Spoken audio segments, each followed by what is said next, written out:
Mūsu kurs saucas Dzīvnieku un vides ētika.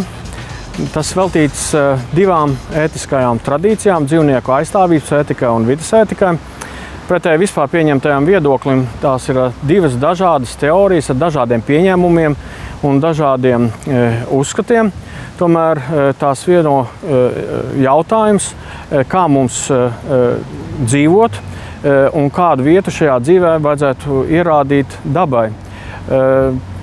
Mūsdienās arvien vairāk cilvēki saprot, cik bieži vien traumējoša ir ietekme, kādu cilvēks atstāja gan uz apkārtējo vidu, tādā ekoloģiskās katastrofas nozīmē, gan arī uz dzīvniekiem, par kuru ciešanām mēs arvien vairāk uzzinām. Un šīs teorijas, par kurām mēs runāsim, tātad ētiskās teorijas, visas uzdot jautājumu, kā mums dzīvot, kā mums rīkoties, kā mums veidot savu dzīvi. Un kursa ietvaros mēs aplūkosim vairāk šādas teorijas, ekocentrisms, ekofeminisms, dzīvnieku tiesība ētika, Singera dzīvnieku atbrīvošanas teorijas.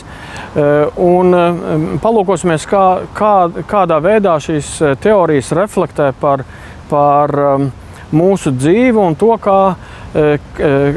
kā šo dzīvi, padarīt ētiskāku un pasaulē draudzīgāku. Savā kursā es nemēģinu aizstāvēt kādu vienu teoriju, bet drīzāk aicinu padomāt par sevi, par savu rīcību, par saviem pieņēmumiem un priekšstatiem par pasauli. Es ceru, ka šī kursa laikā patiešām mums visiem būs jaunas atskārsmes un labāka izpratne gan par sevi, gan par pasauli. Visi ir gaidīti kursā Dzīvnieku un vides ētika.